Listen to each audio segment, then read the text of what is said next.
We're back to Twin Peaks. It's been a minute, and it's also been a while since we've talked about the Log Lady intros. But this one I found interesting, so I'm gonna include it. Margaret opens the intro talking about food, and at first glance, it seems simple enough. She asks why we are never satisfied with the right amount, and why we always want more. Too much throws the balance off, too little throws it off the other way. And balance, she says, is the key to many things. But I think this goes far deeper than a commentary on gluttony. Bob represents an insatiable, ravenous void, a perpetual hunger for more souls, more chaos, and more of Leland. And that hunger throws everything off balance. The forces of good are not immune to this either. They are driven by an urgent need to solve the mystery, yet they lose their footing too. And the result, well, an awful man sitting in a cell for the wrong crime. Hey everyone, I'm Nikanak, and I make videos about everything I question and overthink, and today we are breaking down Season 2, Episode 8 of Twin Peaks, aka Drive with a Dead Girl, and we'll see that sometimes wanting too much, too fast, is exactly what throws the balance off. So without further ado, let's get into it. We open at the Palmer house the morning after Maddie's murder. Leland is in the living room playing golf, completely carefree, acting totally normal to distract anyone from the mess left behind from the night before. Moments later, Donna and James drop by to say goodbye to Maddie.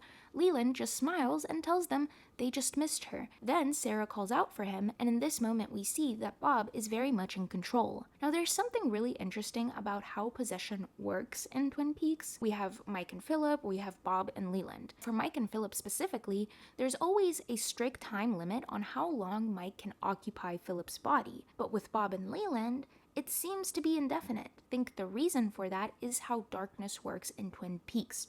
Nay, in the world. Evil latches on, and it stays, and it's a lot more difficult to get rid of it. Goodness, on the other hand, is a lot harder to hold on to, and once the balance tips towards the dark, it seems like it's almost impossible to correct. But it also could be because Bob/Leland just killed Maddie, and maybe that gave him extra strength to latch on to Leland.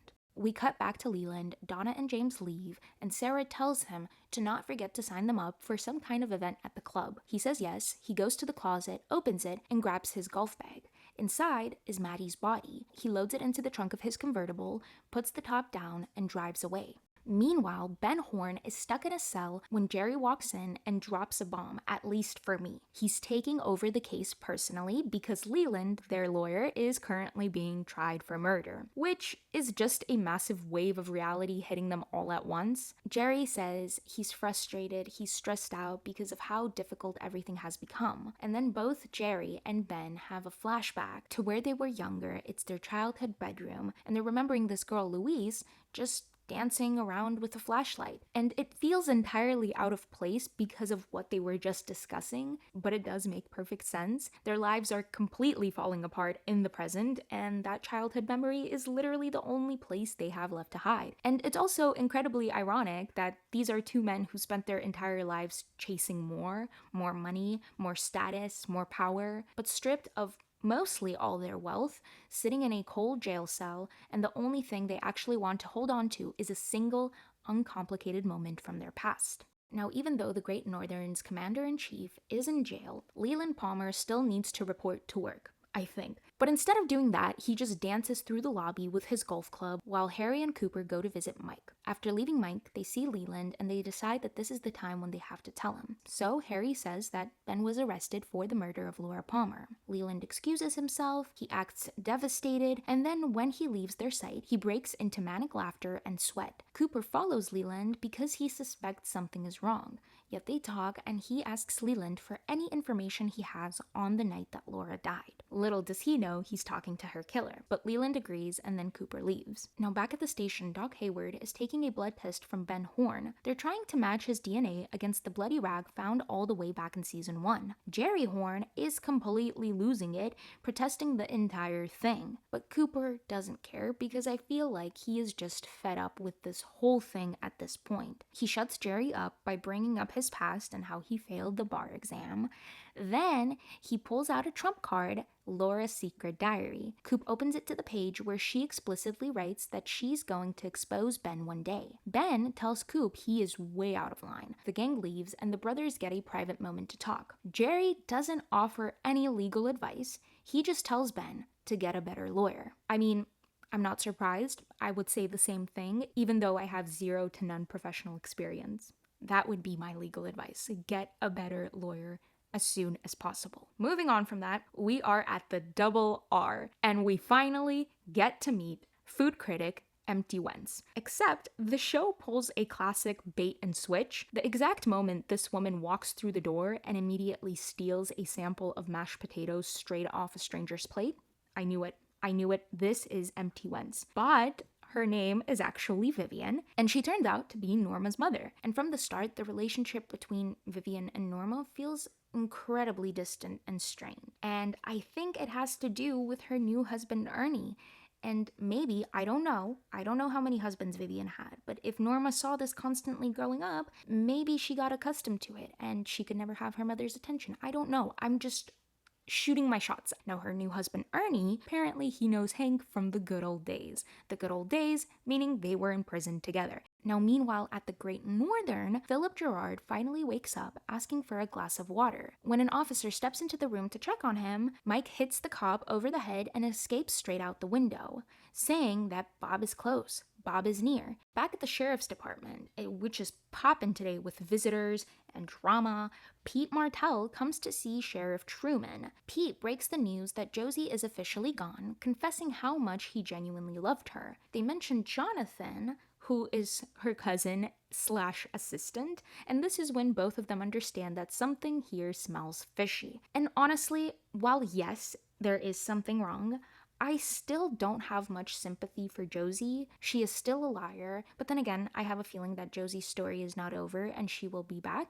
and maybe she will have a redemption arc. And maybe she will have a redemption arc with Harry. After this conversation, Pete visits Ben Horne in his jail cell, but he isn't there for a friendly chat. He pulls out a tape recorder and plays the message from Catherine, and she says she'll testify on Ben's behalf and confirm his alibi for the night of Laura's murder, but of course, there's a massive catch. Ben has to sign over Ghostwood Estates and the mill to her. The second the tape stops, Ben completely loses it. Do I feel bad for him? No, absolutely not. He was fine with murdering Catherine, and Catherine is backing him into a corner and setting him up beautifully. I also think they will reach a deal, but if I were the police, if I were the FBI in this situation, I would look into One-Eyed Jacks and potentially connect it to the perfume counter, because we know of two girls, Renette and Laura, who were minors who got pulled into sex work, and I'm pretty sure that has to be illegal. I feel like I want this to be done. Nay, I don't want this to be done. I want Ben to be done and just disappear.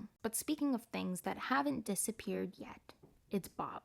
And he is still inhabiting Leland. Leland is driving like a maniac on the road. He is singing, swerving, and is just completely erratic. Cooper and Harry pull him over, and right away Leland drops a line that instantly caught my attention. He tells them, "My mind just wandered." Now, I've been looking out for this specific phrase because it keeps popping up. Albert used it to describe the room service man all the way back in episode 2, and now Bob, speaking through Leland, says the exact same thing. So that made me wonder, is it Twin Peaks in general that they are referring to? And 2, if Bob said that, and prior to him the room service man, is the room service waiter good, bad, or completely neutral? But going back to the scene, Leland tries to frame Ben Horne. He tells Cooper he remembers Ben stepping out the night Laura died to take a furious phone call about dairy. Cooper immediately puts it together. Ben was talking about Laura's diary. Then things get terrifyingly tense. Leland offers to show Coop his new golf clubs, and the second Cooper turns his back to Leland,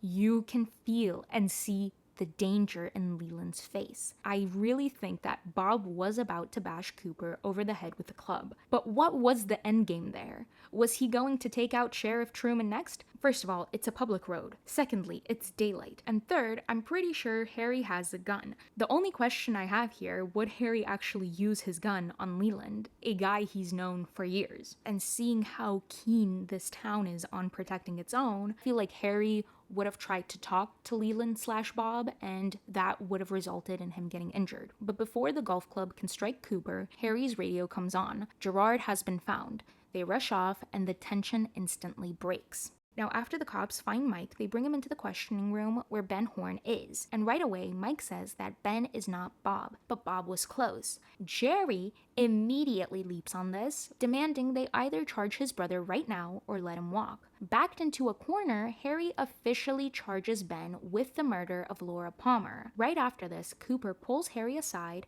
and insists that Ben is innocent, but unfortunately, Harry has hit his breaking point. He tells Coop he is completely done with the dreams, the visions, and the supernatural mumbo-jumbo, and Coop stands down because this is not his turf, but this compromise has a devastating cost. This is exactly what the Log Lady warned us about, wanting too much, too fast. And the result, once again, an awful man is sitting in a cell for a crime he didn't commit, while the real killer is still out there, completely free, potentially planning his next murder.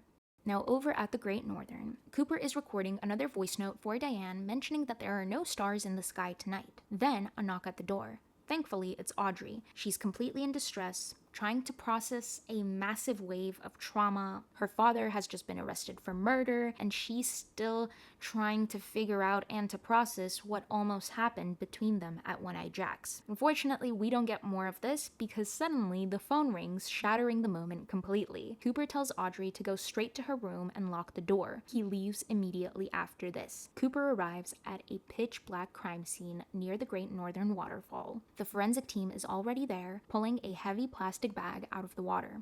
They unwrap it, and it's Maddie. And that is how Season 2, Episode 8 of Twin Peaks ends. So the balance the Log Lady warned us about is fully off now. Bob keeps consuming, and the good side has locked up the wrong man in their urgency to find answers. I do wonder though, how long will it take Coop and Harry to piece it all together and get to Leland? Let me know all your thoughts in the comments down below. If you're still here, thank you so much for watching, and I will see you next time. Bye!